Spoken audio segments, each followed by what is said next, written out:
Science. Welcome to the Ashby Village Science and Ideas Group.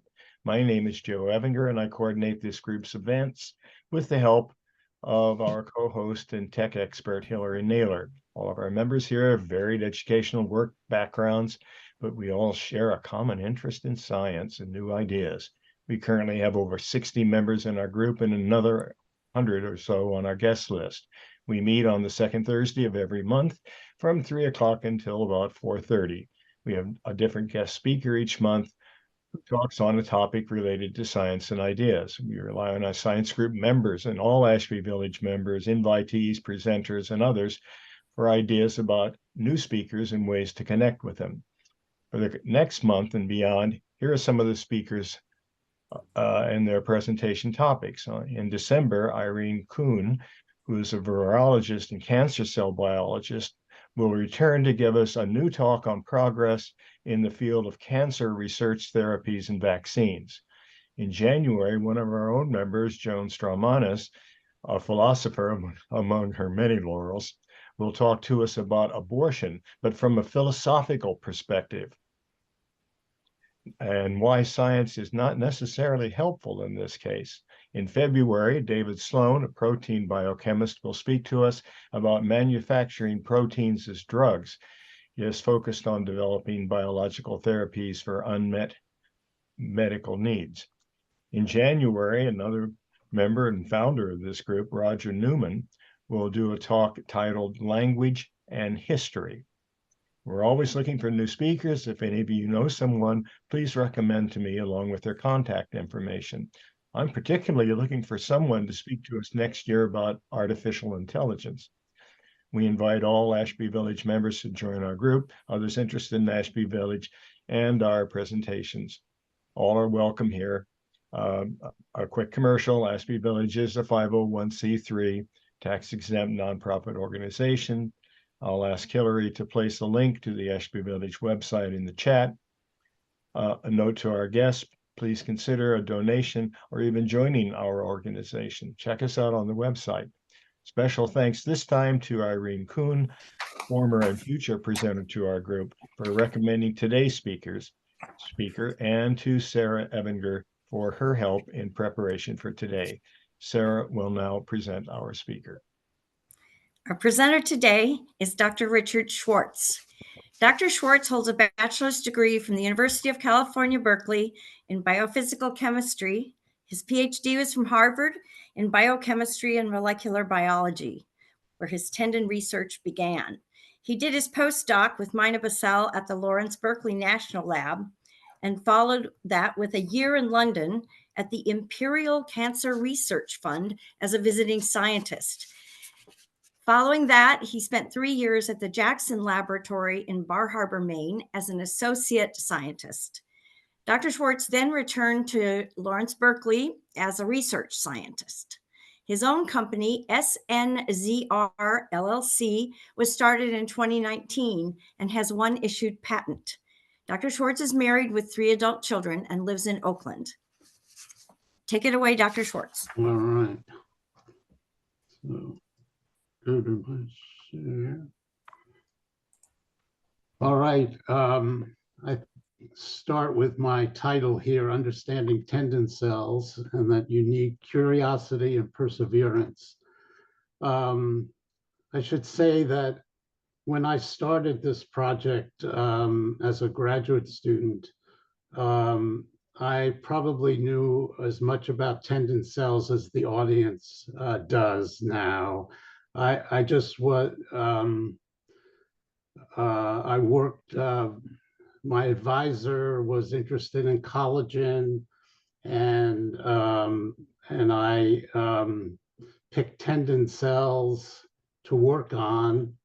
And so what you're seeing in this presentation is how I learned how tendon cells work.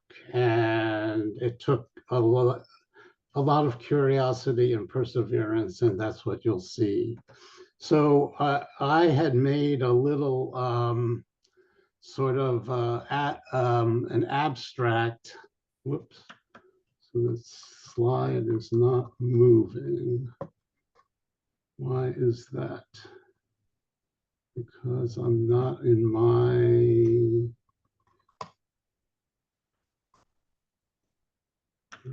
Oh, there it goes. All right. And the abstract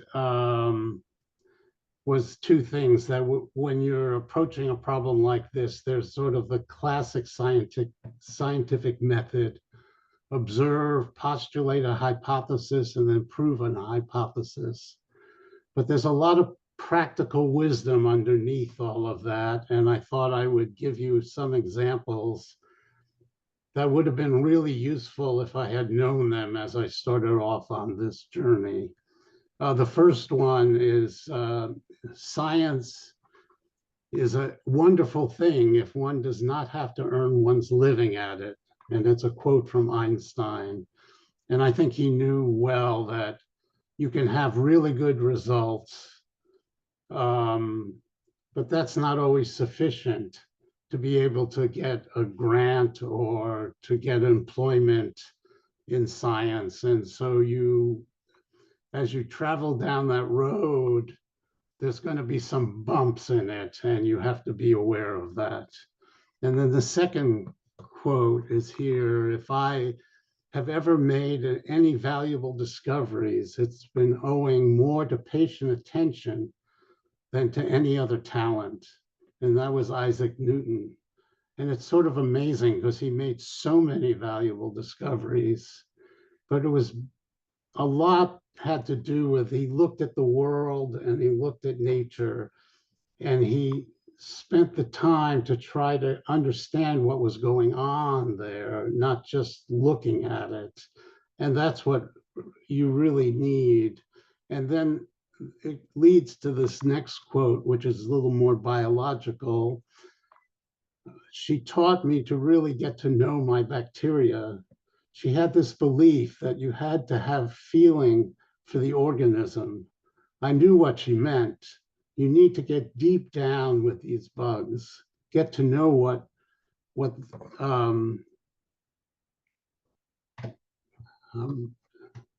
sort of can't see the whole slide here. So anyway, so that you can spot something unusual. And this was Evelyn Whitkin. She was 95 years old when she won the Lasker Prize. And she was relating what her discussions with her friendship with Barbara McClintock, who won the Nobel Prize when she was 81 for work that she had done 40 years earlier. And both of these women were incredible scientists, and being a woman in science in the early like that was really unusual. And finally, the last quote is a new scientific truth does not triumph by convincing its opponents and making them see the light, rather because its opponents eventually die and a new generation grows up that is familiar with it. And it's basically saying that you know, it isn't like the textbooks you read in science and they tell you about this experiment and that experiment and how it all worked well. It happens a lot more slowly, and doing new things doesn't guarantee that it's going to be accepted readily. And I think you'll see that in this presentation. So I had put down a little bit about what my history, but most of it was done at the Lawrence Berkeley National Lab right here in Berkeley. And I say, when tendon cells refuse to conform to the current hypothesis, you need to be prepared for some rough sailing. Collaborations with Amgen and other researchers at LBNL save the day.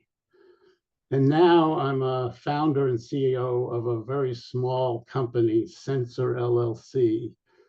And in the Bay Area, when the going gets tough, one becomes an entrepreneur, even if you're older than 30. We are taking our knowledge of tendon cells and developing a therapeutic for speeding the healing of tendons and ligaments after injury. Finding a practical use of this knowledge is one way to gain acceptance for our research. Also, it would be nice to produce a biologic drug that was cheaper, more effective, and is predicted to have few side effects. So let's get started with the players in this journey. And that's this molecule at the top here, procollagen.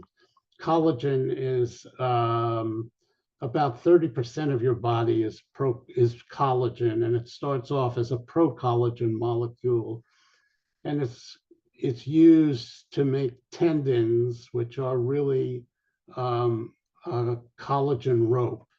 And I brought my little piece of rope here that's really jute, and just to show you how it's made. And collagen is a triple helix made out of 3 of these. But the jute rope here is made out of 4 groups like this, and they're twisted and make a helical rope. And each one of these is also a product of 4 other smaller ones, and then each of those is made out of the fibers of the plant that make up the rope. And this is going to be the same with this now it's this is a protein, but it has that same format. These are wrapped in a triple helical conformation here. And then when it's secreted from the cell, the ends are cleaved off, and then they aggregate to make a fibril, and then it gets cross-linked to make it really strong, that it's hard to pull it apart. So you get that same layering. You're going from a single fiber to a fibril to multiple twisted structure that makes for a collagen rope. This you can see a little better in the next slide.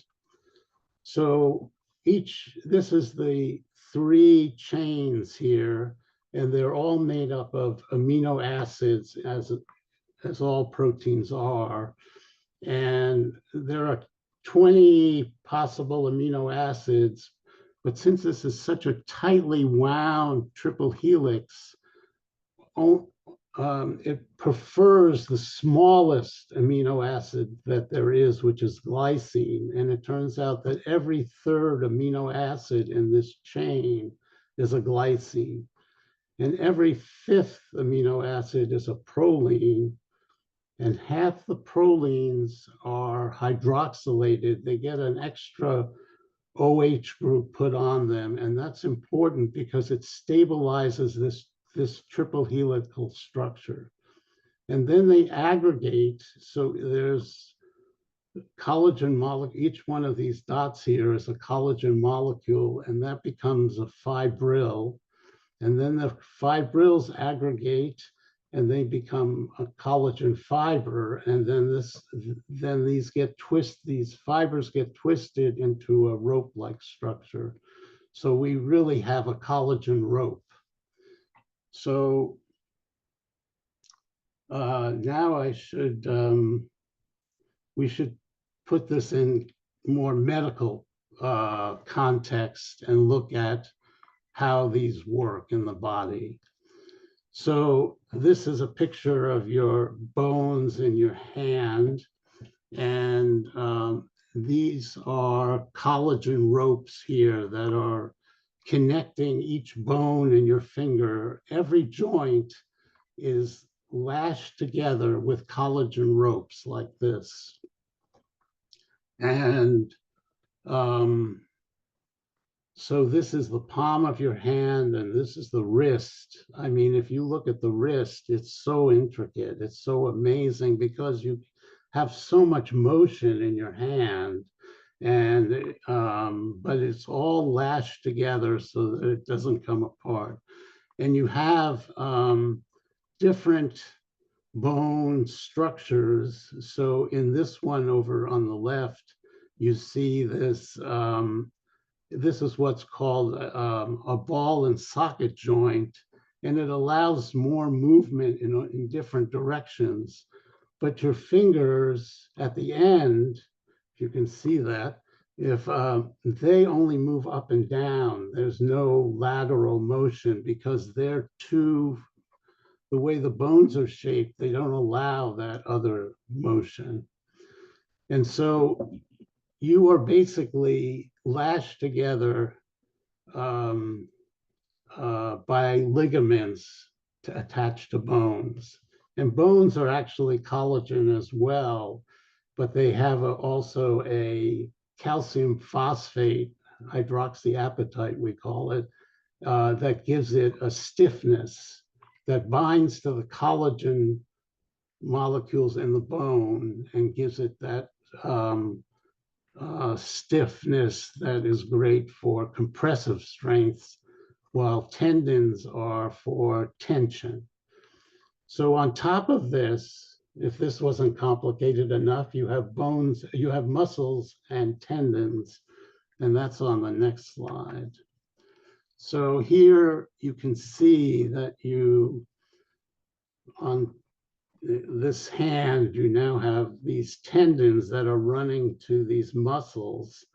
And so the muscle, when it contracts, pulls on the tendon, which then pulls on the bone, which gives you the motion that you have at those joints. And so we're trying to understand how you would make this tendon.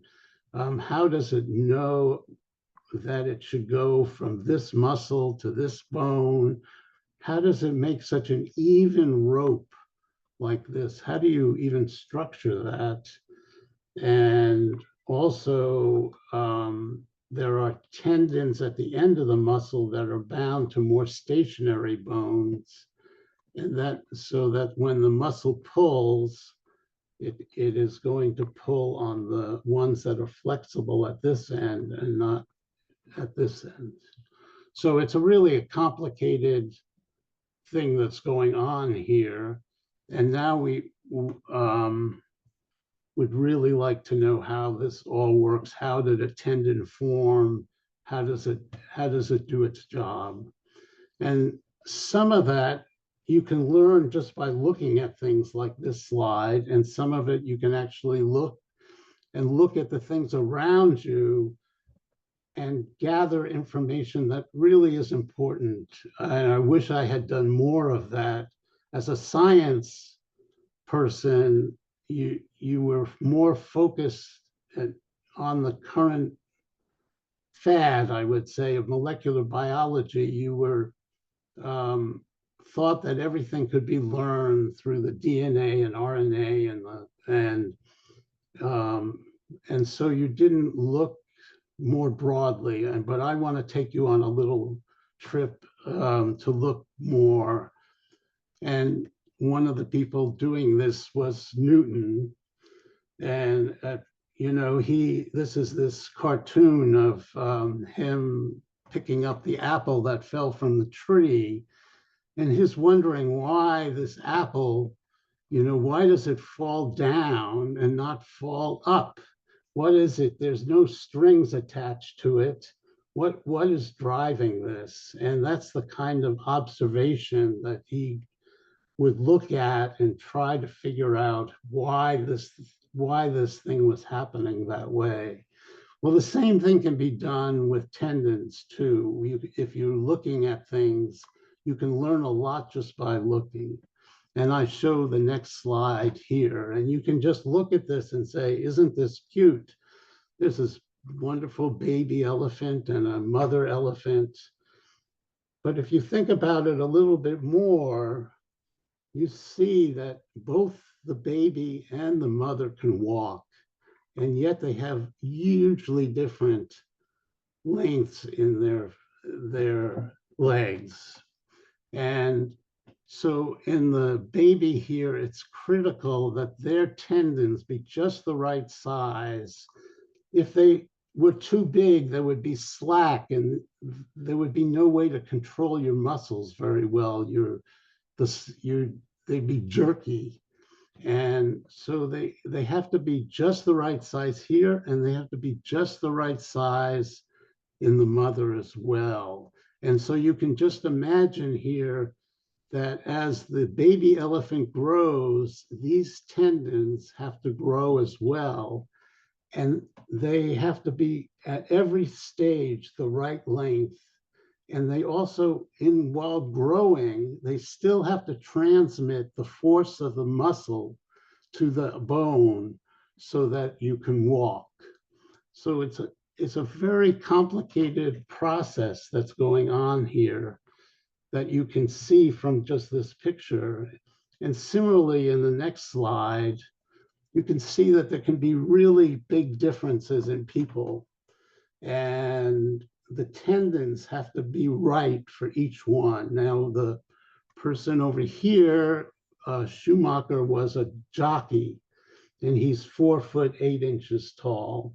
And the person here is Wilt Chamberlain, and he was a basketball player, and he's 7'2".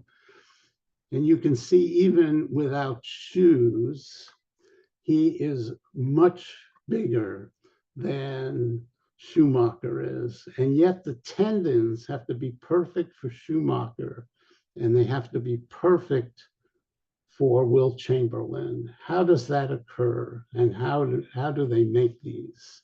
And so that's what we're interested in. And what this sort of tells you is that the tendon cells have to be precision dynamic engineers. And that's what I put on the next slide. And this is a terminology that I used in my last paper. And I could have known this by looking better at the world around me and realizing that tendons were going to be an unusual cell type.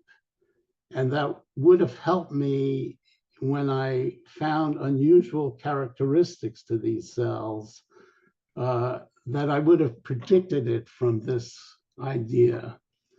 So now let's look at the cells themselves. Oh no, this is the next slide is my starting off in this field. I was interested in why cells are differentiated. In other words, tendon cells make a lot of collagen and other cells make a little bit. But and other cell types like liver make a lot of albumin. And so there are genes for about 20 to 30,000 different proteins. And any given cell makes about 10,000 of them. And so they've selected to do different tasks. And certainly for tendons, their task was to make this collagen rope. And I wanted this title here, Maintenance of the Differentiated State, came from a little book that was a compendium of about 12 articles. And they all looked at people taking cells, let's say, out of the liver and putting them into cell culture, which is a plastic, it could be glass or plastic, it's a dish. And then the cells would attach to the bottom of that dish, and then you put medium on, and they would grow. And what all 12 articles showed was that they would lose the ability to make those differentiated characteristics. The albumin level in the liver cells would go way down. The same would happen with other cell types, like in tendon. You put them in culture, the expression of collagen drops drastically even in the first day as you put them in culture. And so what is it that was wrong with cell culture that they couldn't maintain this very high level that you would see in vivo? So as a graduate student, this was sort of a bad choice. There's no clear path to the answer to that question. In other words, there's something wrong with putting cells in cell culture, but there's no way to, you don't know what's wrong. So you're in a sort of guessing stage. And it's not clear that if there were 10 things wrong, you may never find the answer.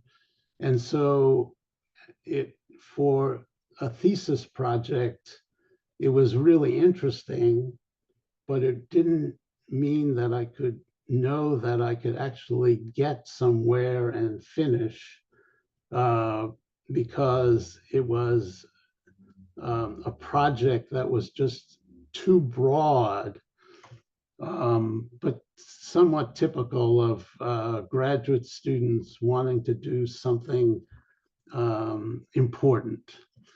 And the second thing that was wrong was, and this I only learned as it went along, was if the results do not fit the current fad, you will struggle, because they're not going to want to believe it.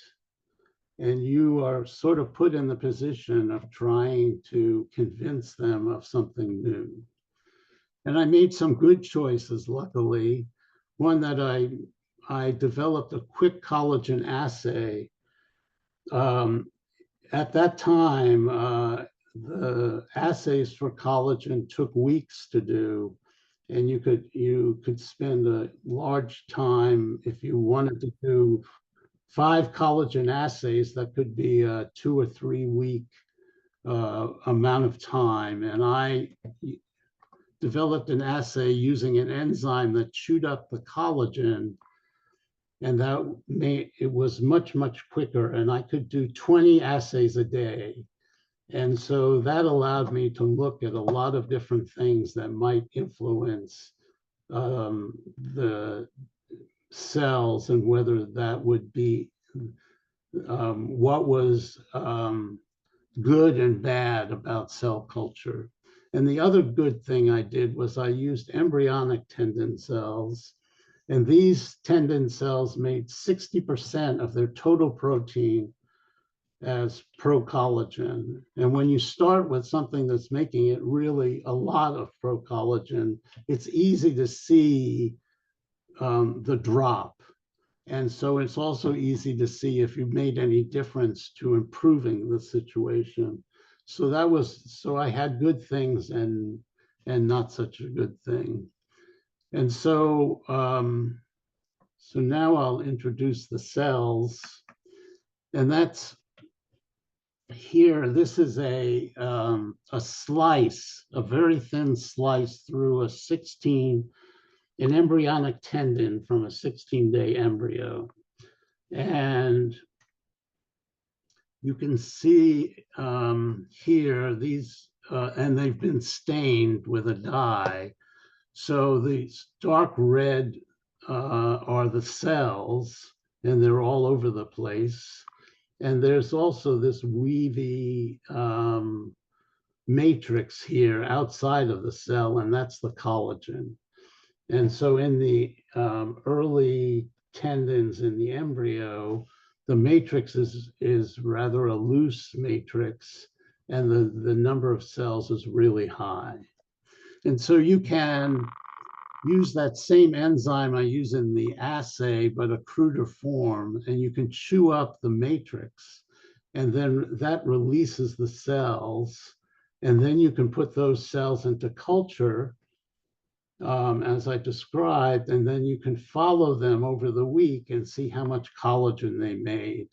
And in the next slide, I'm going to show you, it shows the positive result and the negative result, and that's shown here. So we take the cell out of the 16-day embryonic tendon, and it makes very high levels of procollagen, and that's shown here, almost going up to 60%. And then this is days in culture, and we put them at low cell density so that, and then they grow over the week. And by the end of the week, they've filled the dish with cells. And the usual things that I was looking at is this bottom line and with the open circles. And so as soon as you put them in, and even the next day, they are at a very, they have dropped almost sixfold in their amount of procollagen that they're making. And you can see that it goes up a little bit, but it doesn't do much. And we found that if we added ascorbate, which is vitamin C, and this is a very small molecule, that if you, and that's this line here, the darker line, they had ascorbate all the time. And they lose it. They can't make a lot of it when they're at low cell density, but as they grow, then the level goes up and almost up to the level at the beginning. And then it comes down a little, but if you remove the ascorbate, it drops. And if you add the ascorbate here, it goes up. So ascorbate was an essential part of this. And in reality, it helped that I was a little bit ignorant, because I wouldn't have done this experiment with a little bit more knowledge. Only higher primates, humans and apes, don't make ascorbate. Oh, and the guinea pig. The enzyme that is needed to make ascorbate has been mutated and it no longer works. So, but in a chicken, it does work. And every cell has the ability to make ascorbate. But it turns out that ascorbate is a differentiated process. It is only made in liver or the kidney. And so when you put these cells, even though the chicken, all the cells in the chicken have the gene to make ascorbate, only the cells in liver and kidney actually make it. And so this drop that we see here is because there is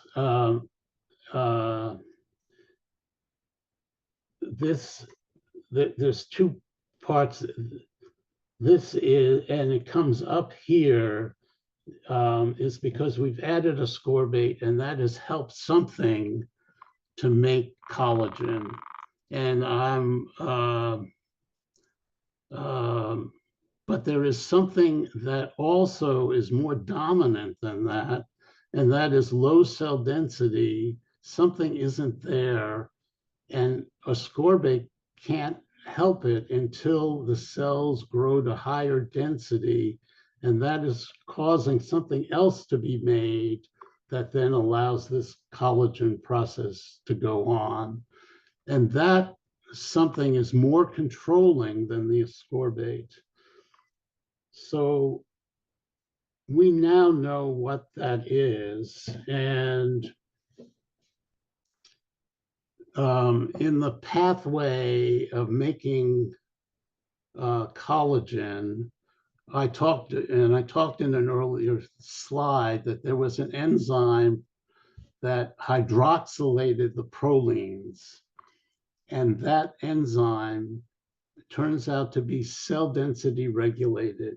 So it's not, when you put the cells at low density, there's very low levels of that proline hydroxylase. And as they grow, that level goes up, and that allows this to go up. And the ascorbate has a role to play in that enzyme. That enzyme uses a ferrous ion as a catalyst for that reaction. It uses molecular oxygen and this catalyst to do that hydroxylation. And when the molecular oxygen is so close to that iron, it tends to oxidize that iron to ferric from ferrous. And ferric is rust. And ferric doesn't work as a catalyst. Only the ferrous works. And the ascorbate is a reducing agent, and it's able to reduce the ferric back to ferrous, and then the enzyme is active. So the reason this is low here and stays low is that the enzyme, even though it is going up, is not active because it's gotten the iron has gotten oxidized and inactivated the enzyme. And when you add the ascorbate, it then reactivates that enzyme, and now it can do its function, and that causes this big increase in collagen production. And that's a bit of that's very late in the pathway, and usually things are regulated at the first step, which we'll get to in a little bit, but it's unusual that this works, that there is this little molecule that you can add that can just cause this huge increase in collagen production. And it goes against the current theory at the time that it was a later part of the pathway, and how does it work?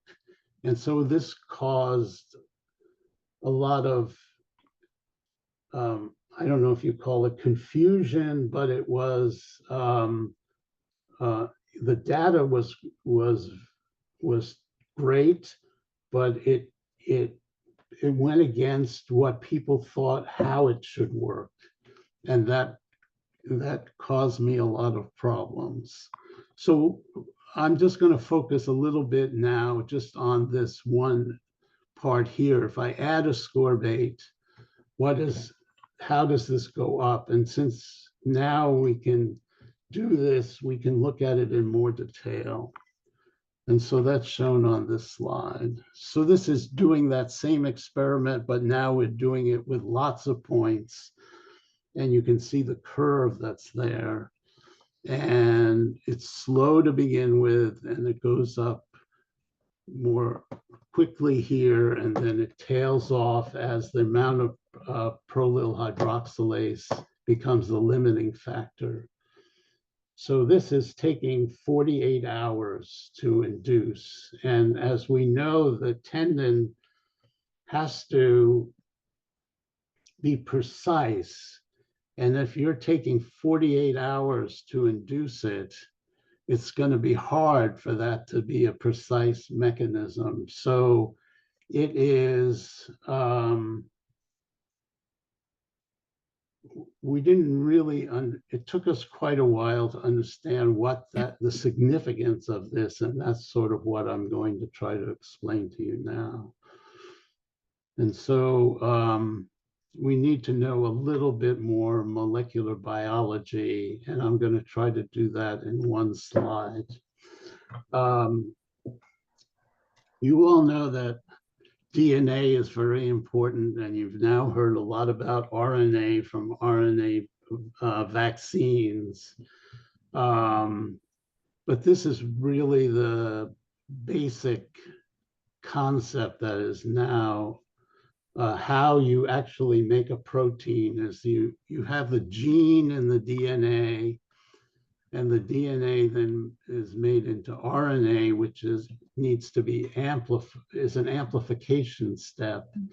And then it's translated into this protein. So in most cases, and there is,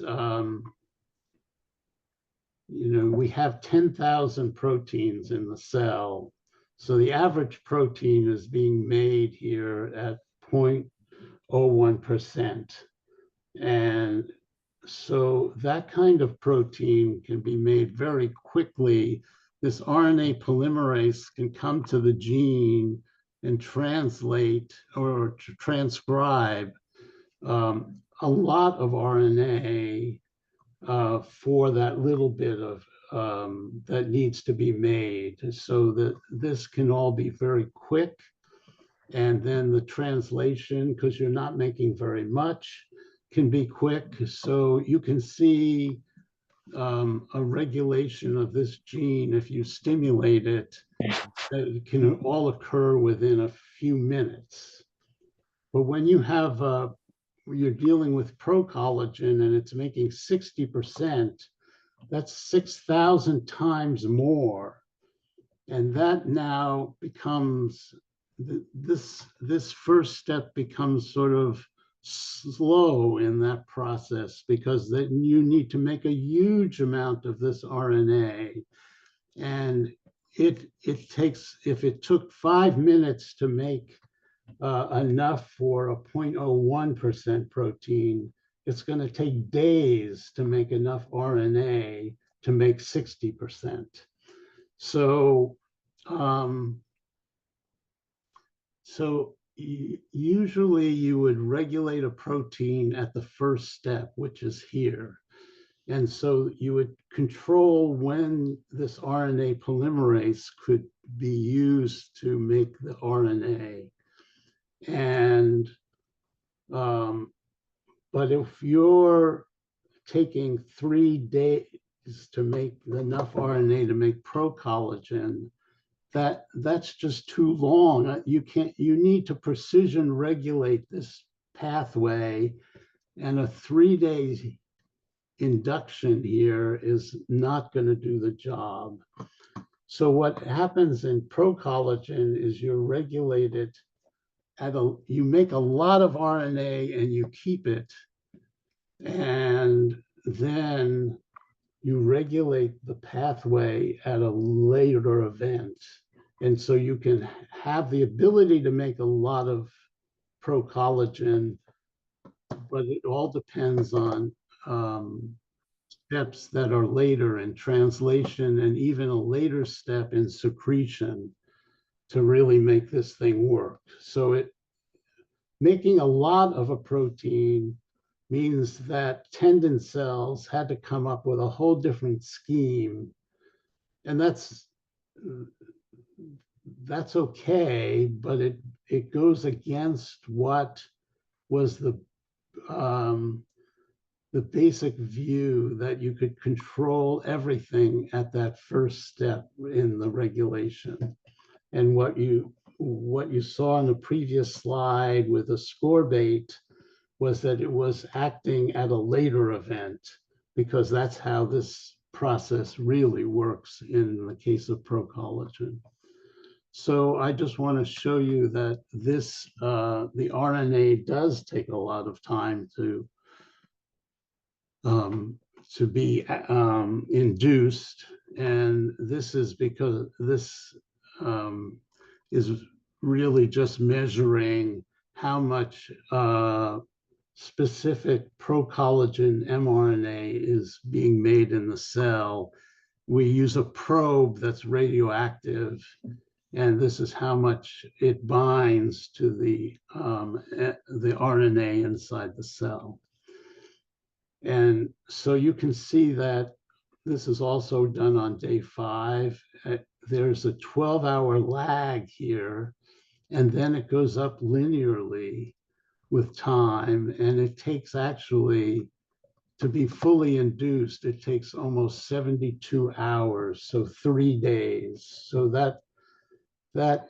that's incredibly slow. So the first step of making more RNA is the slowest step in the pathway, and that's because it has to make so much RNA, and that RNA polymerase is in a sort of you can't get it to work any faster, and so it becomes a rate limiting step, and so the cells have then come up with this secondary scheme. But this meant that when I was taking this data and submitting it as to renew my NIH grant, it created a sort of why is it so slow? Why is your transcription slow when other people have looked at other proteins and it's so fast? And I really didn't have enough understanding of what was going on, and that 60% was so high that it was causing tendon cells to have to do a different kind of regulation. And so when I submitted my application, they give it a score, and 1 is the best and 8 is terrible. And I got a 1.42, and the funding was 1.41. You had to have 1.41 or lower. And so at that time, NIH was nice, and they gave me 1 more year funding so that I could reapply. And I did that, and I looked at the reviews, and I tried to give an explanation for the criticisms that they had given, and I resubmitted it, and it got an even worse score. And that was because each year, there are 20 people on a review panel, and a third of those people leave and a new third come on. And the new third were all in molecular biology, and they all thought that collagen should be regulated at transcription.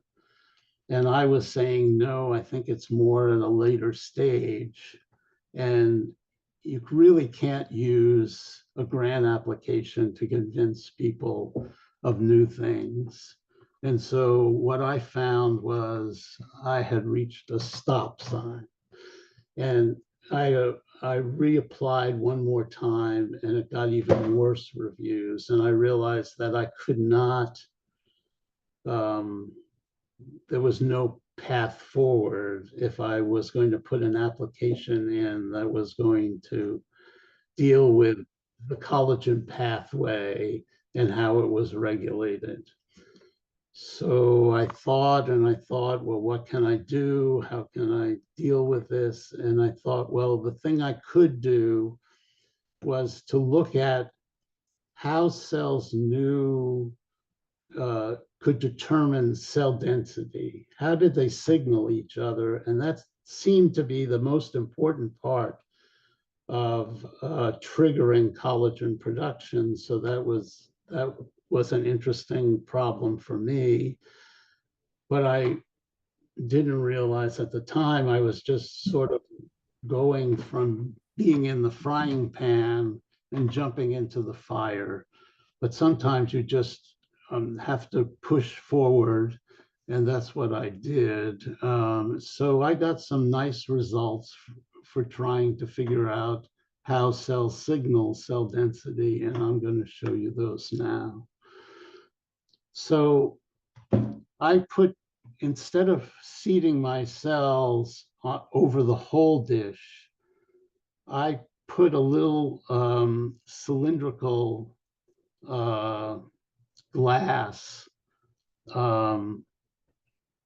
into the middle of the dish and then seated the cells inside that cylinder. And they would make an island of cells where they were, and the island, they would grow in the middle to high cell density. And then as you move to the edge of the island, they would be at low density. So I had a cell density gradient within one dish. And I used that to see whether how these cells would respond to how much collagen they made. And that's what's shown here, is that I used a probe that was radioactive that would bind to pro-collagen mRNA. And that would make that spot where the pro-collagen mRNA would be now radioactive. And I put a coating of photographic emulsion over it. And then I would let it sit there and expose to the radioactivity. And then you could develop it like you would develop a regular print with developer and fixer. And where the radioactivity would give you a black spot. And the more black spots you have, the more pro-collagen mRNA was there. And I would count the black spots, and I would find that in this panel, there were on average 32 spots per cell. And you can see it comes from here, and that's the cell. This is a low magnification, and this is high magnification here too.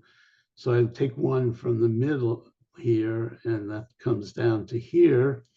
And this one would have 18 spots per cell. And then this one, which is here to here, at very low density, there were 4 spots per cell. So there was a gradient of pro-collagen message being made depending, and the amount was dependent on how dense the cells were. And this is over a distance of about 1 millimeter. And there's 2 hypotheses for how this might occur, that it might be cell-to-cell contact, or it might be that they're making a short-range diffusible signal that's then stronger where there are more cells and gets weaker as the cell density gets weaker. And I thought that this was more, looked to me like there wasn't a whole lot of cell contact, but this is a very large distance, that the diffusible factor might be the one that's really here. And if it was a diffusible factor, if I put it on a shaker, it would potentially come off, and that would confuse the cells, and they wouldn't know cell density then. And so I looked at that, and that's on this next slide. And here are cells. These were not shaken, and these were shaken. And I think you can see right away that there's a tremendous difference between them. And these cells are growing, and they're making less collagen. They have fewer spots per cell, about 1/3 of what they do up here. So these cells think that they're really at low cell density, and they're growing and making less collagen, so they have lost their ability to know that they're really at high cell density. And so shaking really did remove something which we could add back to these cells and show that it would stimulate them to grow. So now we had a way to actually, we could remove it by shaking, and then we could try purifying it and seeing if the purification worked, and by adding it to these the stationary cells and seeing if it stimulated them to grow. And so this was a nice, I thought I'd put another application in now to get another grant. And I would say I was going to use these cells, and I saw that it had looked like it was a short-range diffusible factor, and I could test it by putting it back onto stationary cells and seeing if it stimulated their growth. So I put that in, and I got the same signal back, stop. They gave me a very poor score. And so I called the program director at NIH, and I wanted to discuss with her what went on. And she said, I was at the meeting, so I know what they said, and they're not going to fund you. And I said, whoa, what? I mean, the data was good, and I didn't know why. And she said, well, it's not really you, it's that they had funded 2 other people who were going to find factors, and they had done all this work. And then what they found was that the factor that they were looking for was already known and was in the catalog of biological reagents. And so they thought they had wasted the money on a fishing trip, and that had just led to something that was already known. And I said to her, well, but I've checked mine, and what the characteristics of mine are very different from known growth factors. And so I don't think it is something that you can buy. And she said, they're not going to do it. They don't want to waste the potential money. And I wish I could have been there at that meeting. And I said, if you don't go fishing, you'll never catch a fish. And that's sort of, but I realized also there was no way I was going to get this to work and get funded for it. So I now had to sit back and think about, what do I do to get this project to move forward? And I realized that factor that I would be purifying would be able to stimulate tendon cells to grow. And then if they grew, they would make a lot of collagen. And that could be used if there was a tendon injury to speed the recovery and the strength of the repair. And that maybe a company would be interested in doing this and making a therapeutic out of it. So I spent a year, maybe even a little longer, writing to companies, making cold calls, finding out who was the head of science and in each of those companies. And I got invitations to give talks. But when it came time to whether they would really help, they just all would say that it was too early, that this is something that NIH should do, and that they would do the last bit of sort of maybe clinical trials or selling the drug, but they didn't want to do the research like purification. And so I had one more interview at Amgen, and I went down there. They're in Thousand Oaks in Southern California, and I talked to the head of their protein chemistry, and he was really good. And I showed them my results, and then I gave a talk there. And then I went back to the Burbank airport, and I was sitting there waiting for the boarding of the plane. And I was just wondering what I was doing and why was I doing this, because it was so difficult to get companies involved early in this research. And then I went back to the lab, and I was thinking about what I was going to do. And 2 weeks later, I get a letter from Amgen, and they said, "We want to collaborate." And I thought this was a miracle. And it turned out, I found out a few weeks later that things just happened to work out work out well for me, that Amgen had applied to the FDA to get their first drug approved.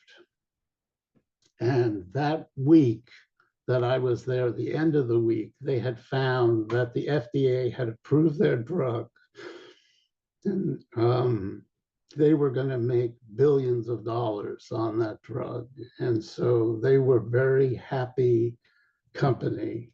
And that was really positive for me. And the second thing was that the head of protein chemistry was looking for a project to work on, because most of the things he did was just purify recombinant proteins, which was a very robotic task. And he wanted another project that was more interesting. And he looked at mine and he thought this would be a good project to work on the side. And so that's how this came to be approved. And so we started with 1 liter of conditioned medium that had been that we had shaken conditioned medium.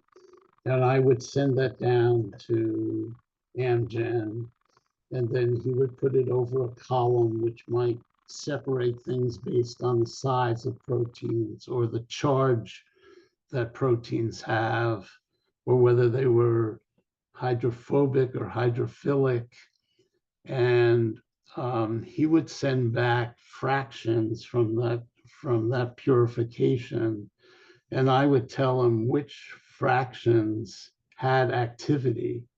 And I wouldn't know what he did, but I was blind, so that he would see whether this activity, that my assay would be reproducible.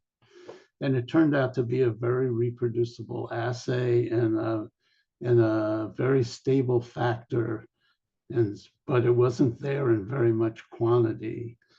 So we started with 1 liter, and then 10 liters, and then 40 liters. And I remember going down to Amgen, and they're looking at the results that they got, and they could not see a specific protein yet that went with the activity.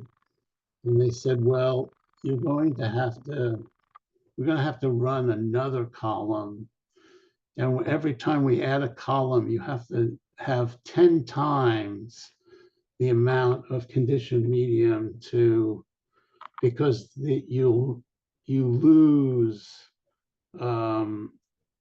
just the doing these columns, you lose half of your activity, and you need to have more in order to be able to see better what's there. And so I had to send them 400 liters of conditioned medium. That's over 100 gallons. Took us over 6 months to accumulate that much. And then they found that after they ran 4 columns and a protein gel, that there finally was a band that they could see on the gel that was correlated wherever that protein was, that's where the activity was. So it looked like that protein was the active thing. And from 400 liters, we got 1 microgram of protein. That's 1/1,000,000th of a gram. A penny is 3 grams. So if you divided a penny into 3 million pieces, we had 1 piece.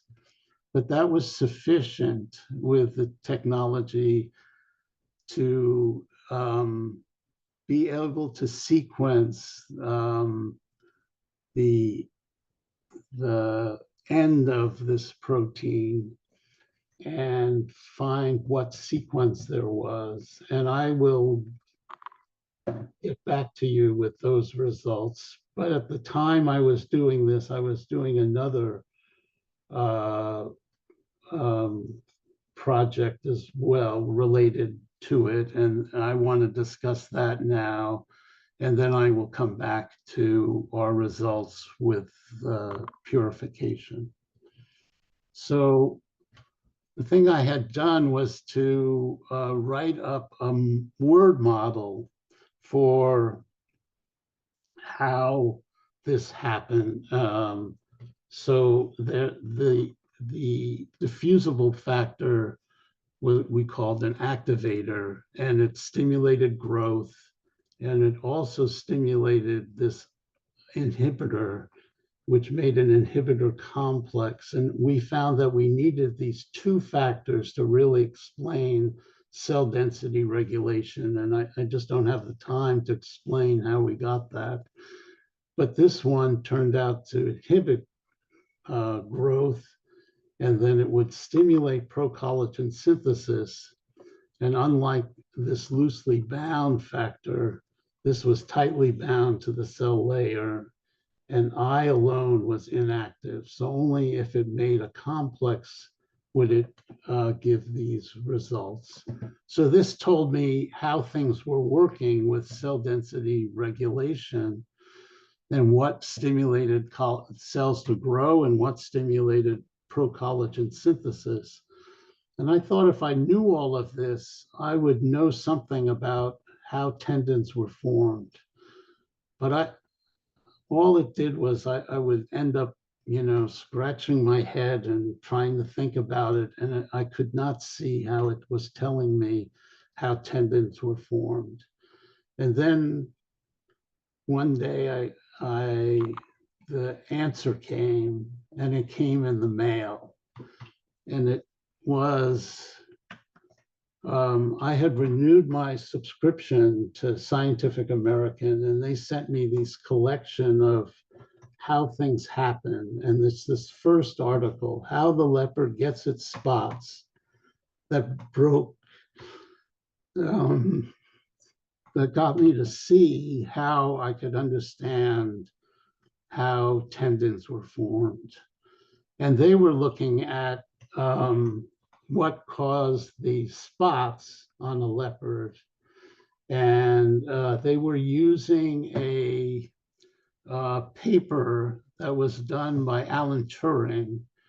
I guess you all should know of him because there was a movie, The Imitation Games, where Alan Turing was the person who broke the Enigma code of the Germans during World War II.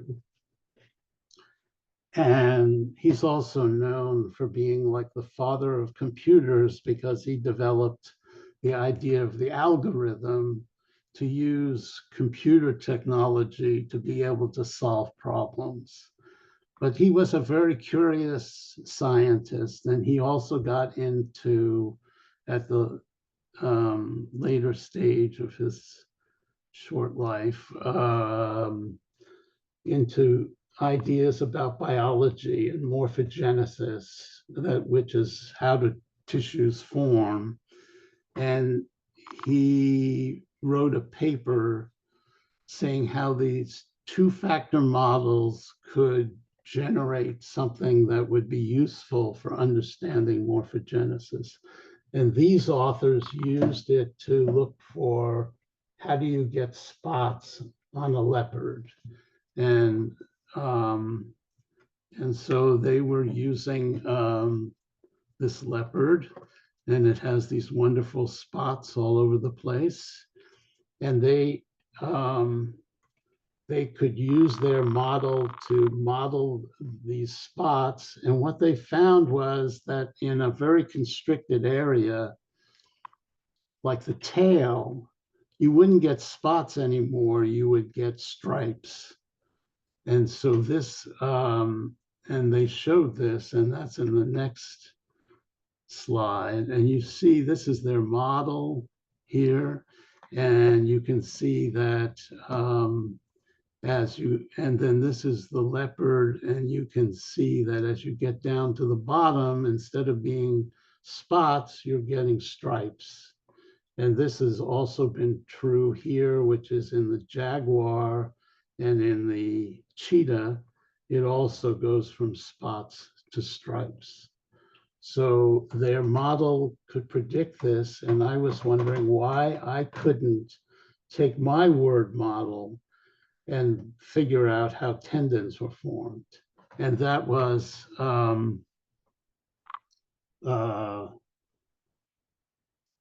so I was discussing this with my research assistant, and she said, well, my husband's in physics and he does this kind of thing all the time, so maybe he could help you with this. And so he came down, and I gave him a copy of this paper about the leopard spots, and I gave him the copy of the paper by Turing, and he went back and looked at them, and he came back the next week and said, well, the answer's simple.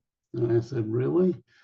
And he said, yes, you're looking, all your data is in rates at which things go, and the rate of pro-collagen synthesis over total synthesis and the rate of growth of cells, and you want to know where they are.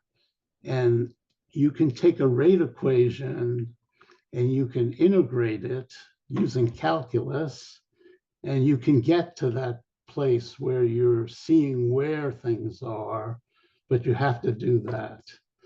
And so we sat down and discussed the various rates that we wanted to know from my Word document, and he wrote them up as equations.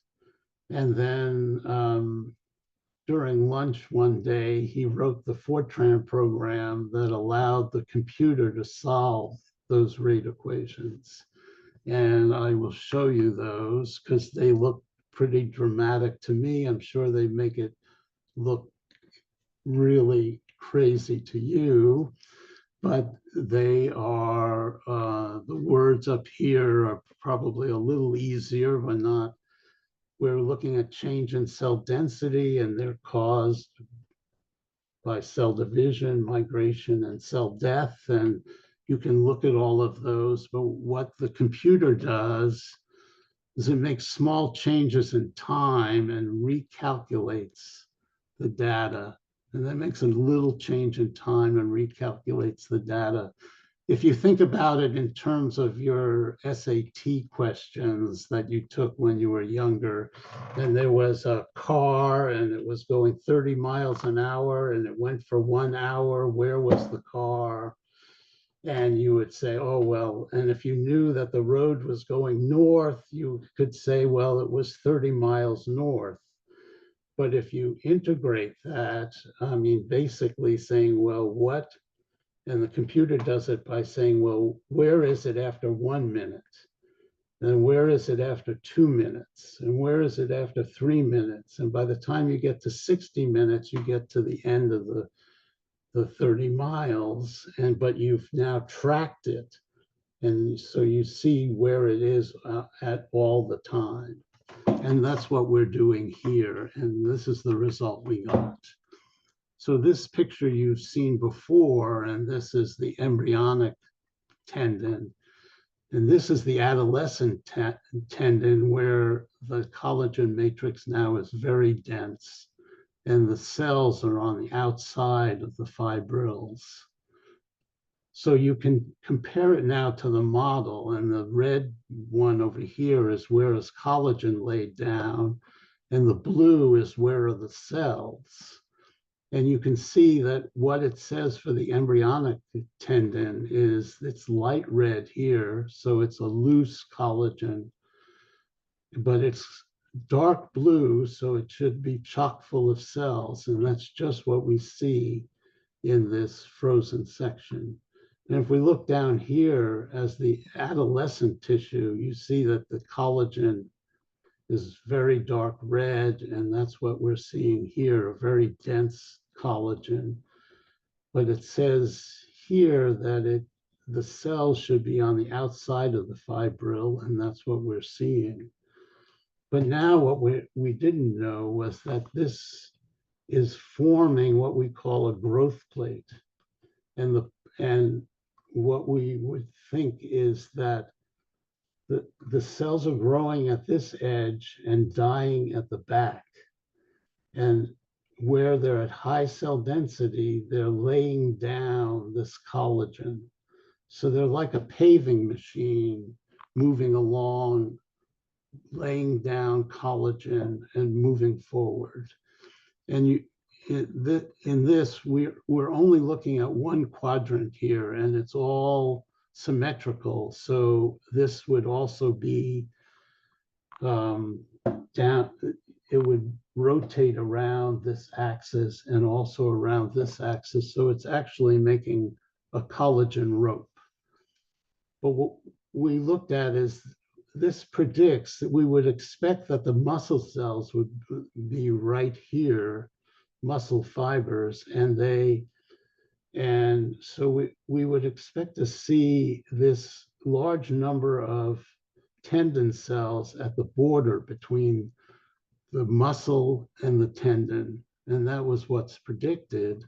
And this is what we see. And we see here is tendon, here is muscle, and we see this incredible number of cells at the border between them. So this model is incredibly accurate for both the embryo, the transition to the adult state, the adolescent, and then also predicting that it's growing by a growth plate.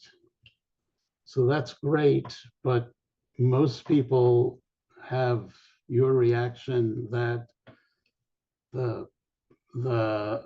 those equations are just,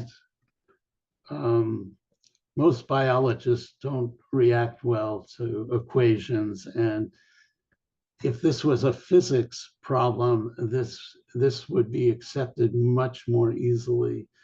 But people want in biology to know more what is the molecules that are involved here than in modeling, although I think the modeling is critical and gave us incredible information. So, so I'll go back now and discuss what it is that were the molecules that were doing the cell density signaling.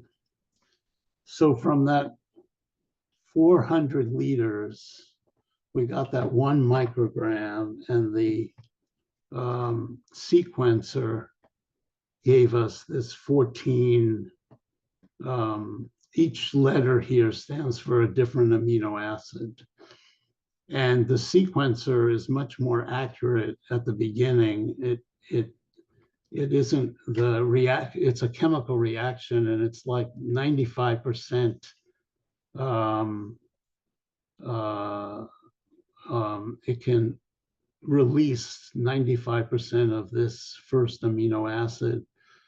But then when you come to do the next one, that 5% that wasn't released starts contaminating the next analysis of the next amino acid. And so as you go down this, it gets less and less accurate. And it turned out the last 6 letters were not right. And the only genome at the time was the human genome, and it had a mutation between the chicken and the human form in the fifth one. And that made it really hard to be able to see that these were identical, because when you tried to look for a former, there are too many of them. There's so many bases in the human genome that a former is too common. And then the fifth one would give you an inaccurate one, and then you just couldn't get real data out of it. And we had to wait till the chicken genome was sequenced, and then we could see that this was perfect and this didn't really exist. And it was part of a gene that was 424 amino acids long, and it was 89% identical between chick and human. And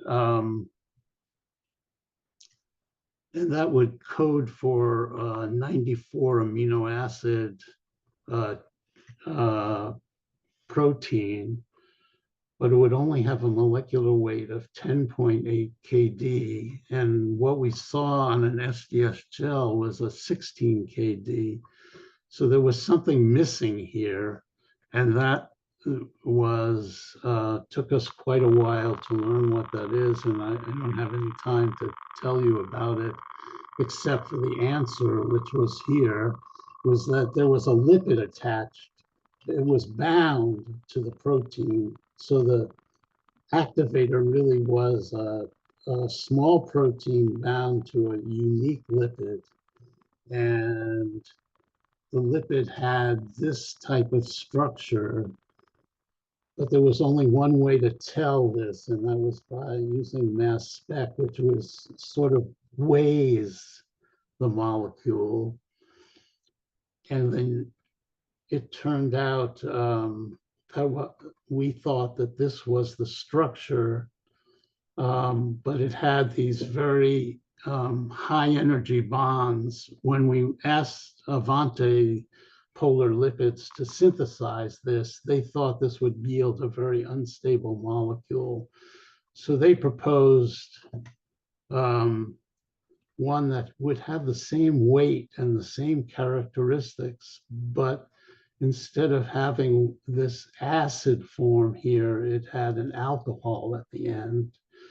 And I had to choose which one I wanted them to synthesize. And since this seemed to be stable, and since we knew that this was a very stable factor, I chose the alternate. And so they made a gram of this. I mean, it was amazing to get a bottle with this white powder in it I had never seen before, and to weigh that 1 milligram out of it, and then to put it into this ethanol solution and see it disappear again. But at least I had seen this molecule that I just had worked on for so long. And anyway, we could take this and then bind it to the protein by heating it to 60 degrees. And then we could put it in to the medium at 1 nanogram per mil. A nanogram is a billionth of a gram. And it would cause these embryonic tendon cells to grow from low density to high density. And at that low level, tendon cells are the only thing we have that could detect this factor at that low level. So we knew it had biological activity. And then we did one other experiment. Rick, could I interrupt you for a minute, Yeah. please? You've been so generous with your time. We are approaching the period where Oh, we yes, do where's question and Ed? answer. All right, I'm only one 2 slides away. I'll do it really quickly. Okay, I apologize, but I didn't know how exactly long it would take me to get through. So we looked, one of the things that companies were interested in was whether old tendon cells would respond. And old tendon cells, like in your body where you're full size, only make like 1% collagen. But we found that if we digested the tendon with collagenase and we take those cells out and put them into culture and we grow them to high cell density, they would make high levels of procollagen comparable to embryonic cells. So your cells still had the potential to make high levels of procollagen, and therefore they could potentially heal better than people thought. So on the next slide, this is, people are really interested in, well, healing human injuries. And one of them is in your knee. There's this ligament, this ACL ligament that is caused by your knee has a lot of mobility, and it's these cross ligaments here stabilize that. And so if you jump and land awkwardly, if you zig and zag, you put tremendous force on these ligaments to hold that knee together.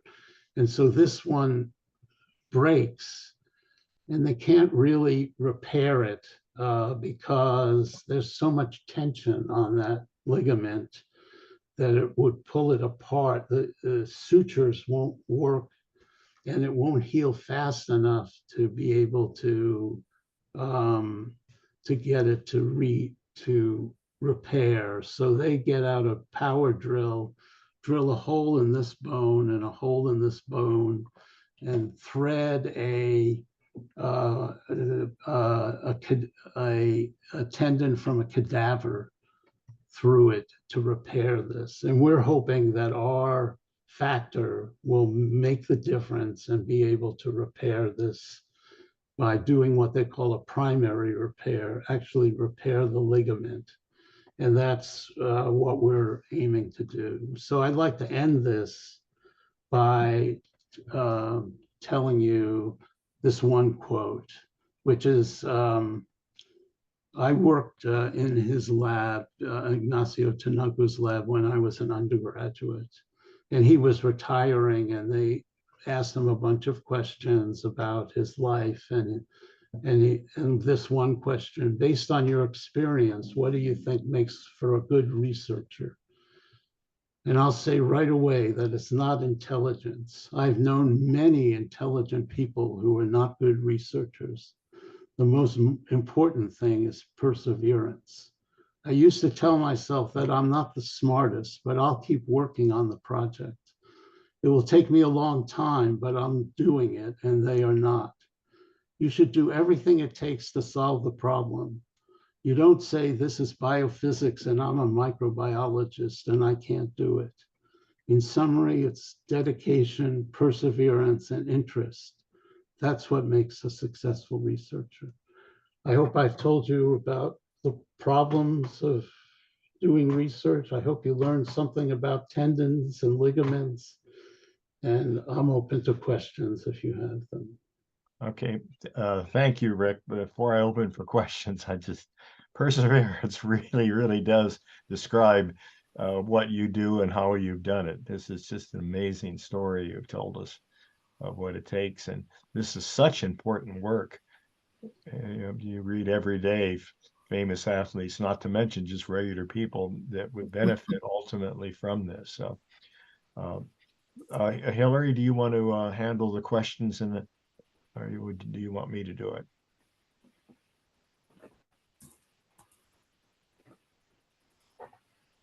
Okay, yeah, we had a question earlier from Sally, who asked whether can stem cell infusions be beneficial to tendon health? Well, from my perspective, I wouldn't predict that there really were stem cells. If you're making 60% pro-collagen, there's not a lot of room there for stem cells and all that to happen. And we see that the regulation can take care of whether you're making a lot or making a little. But they've also tried it, and in humans, although they've used sort of crude things, plasma,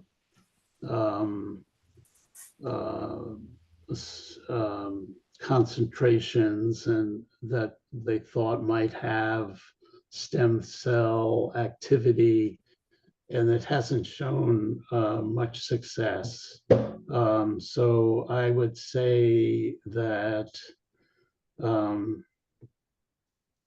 from my perspective, I don't think that there is going to be good results from that, but that remains to be seen. Okay, thank you. And Joe, you had a question about ascorbate. Yes, ascorbate. How did you know to choose that to do your testing? Why that? Yeah, I went over that a little faster than I should have.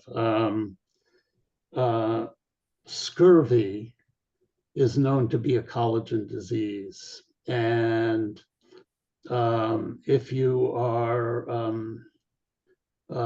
diet doesn't include ascorbate, it takes about 2 months, and you will get scurvy if you don't have ascorbate.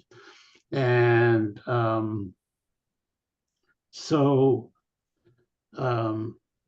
the British sailors learned that they had to have limes, and they became to suck on the lime, and then you wouldn't get scurvy.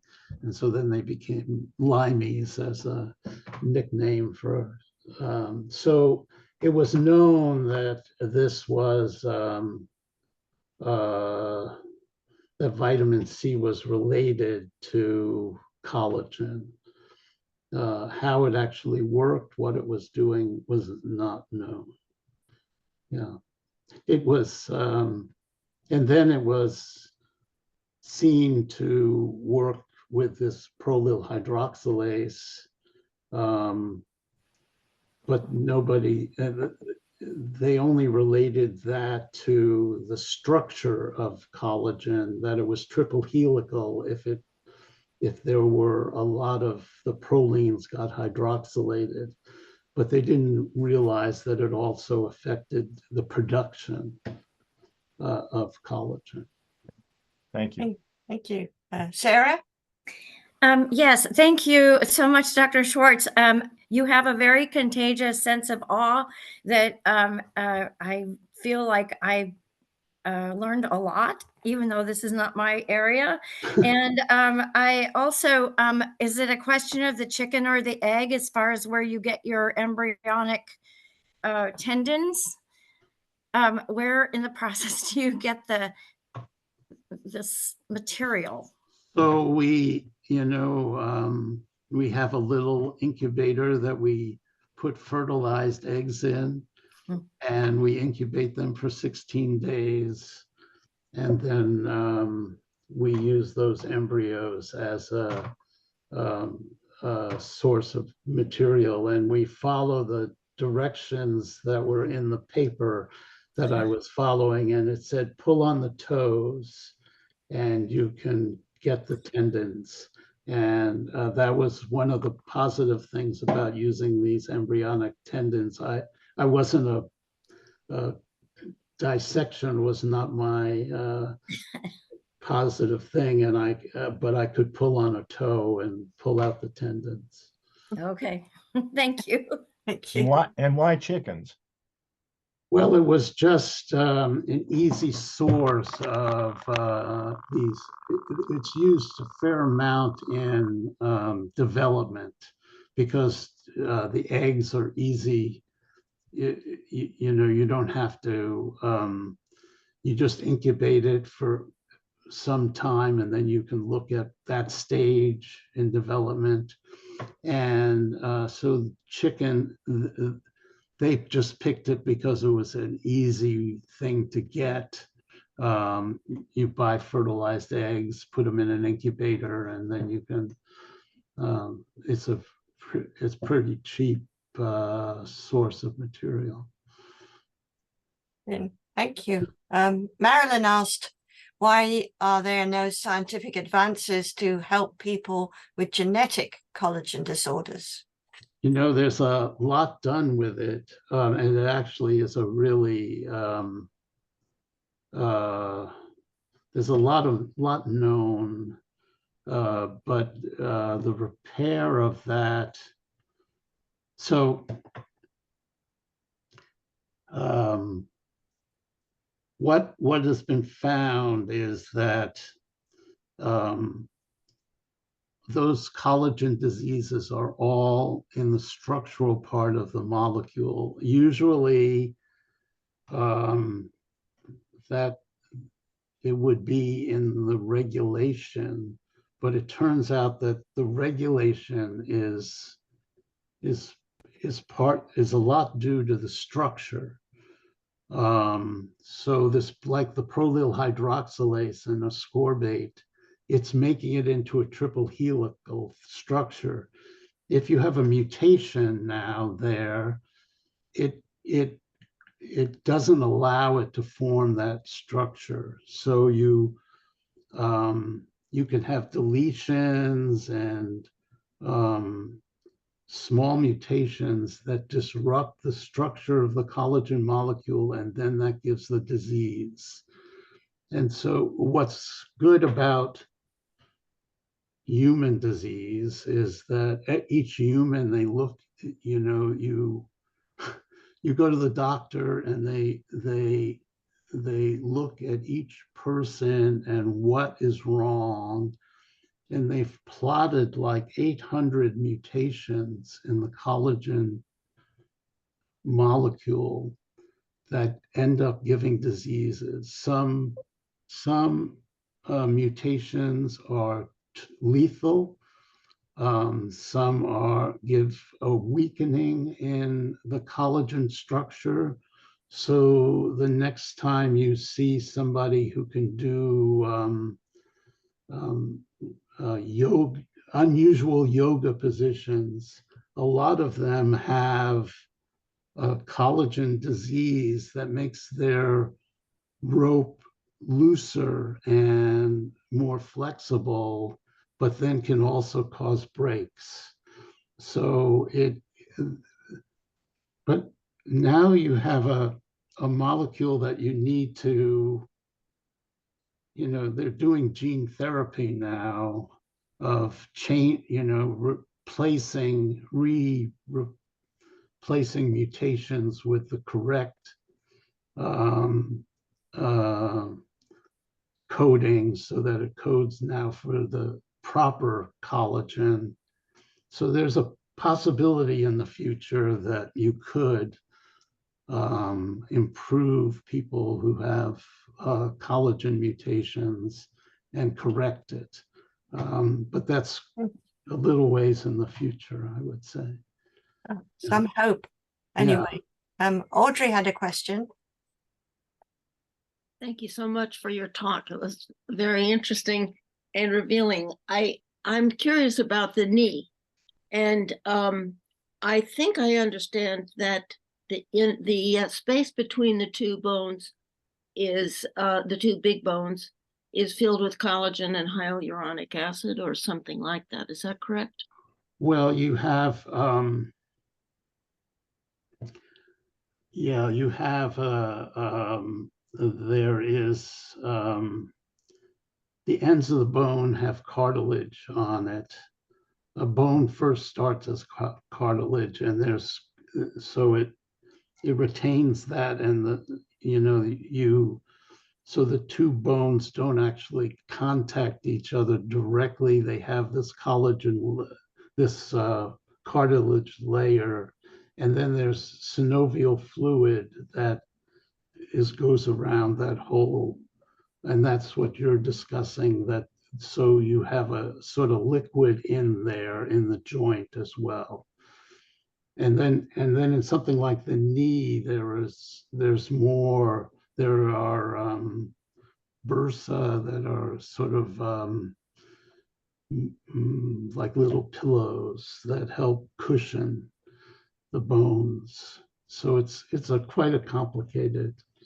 So when somebody has severe arthritis and the collagen wears away, can you add your system, your collagen synthesizing system, production system in there to fill the, to create another cushion so that these people don't have to get their knees replaced? Well, that's a next project of ours. In doing this research, we also looked at bone for another reason, and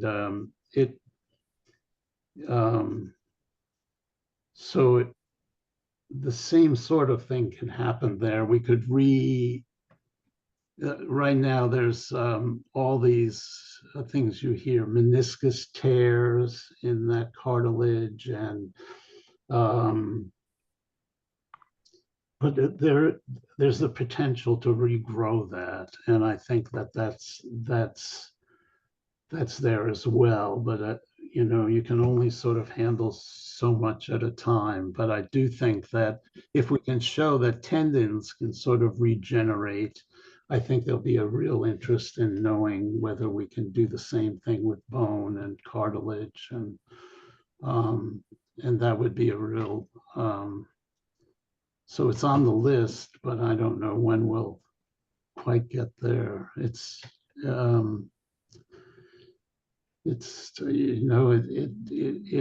takes a lot longer than I thought for a lot of things. That some things you think will go smoothly take a lot more time. And right now I'm in the midst of trying to get things worked out to do these animal trials at Davis, and it has a veterinary school, it has a medical school, it has a huge avian facility, but they don't really like doing surgery on chickens, so that's new. And I'm spending time trying to get that to work out. So I don't know if I'll live long enough to answer your question. Well, thank you for your attempting thinking about it anyway. Yeah. Appreciate it. Sure. Are there any other questions? Well, I have one more question, but first I want to make sure that anybody else who has any question, please ask it now. Okay, it's such a simple question, but you showed the picture of the basketball player and the jockey. So how did the jockey's ligaments know to stop growing so that the jockey could have a normal life? And the basketball players knew to keep growing to match 7'2". Well, the tendon cells take their what they're doing is growing between the muscle and the bone that they're. So if you think about it, early in development, the bone and the muscle are really close together, and the tendon is in between. And then as they grow, they separate, and the tendon grows between them. The thing that is happening and the way it knows, or we think it knows how to grow to the right size, is that the muscle cells are surrounded by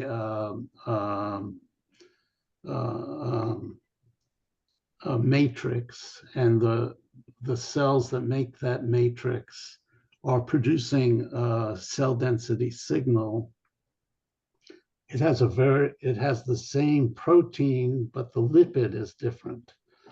And so a tendon cell coming close to the muscle can see that lipid binding in its membrane, and it knows as that concentration goes up that it's close to the muscle, and then it stops growing.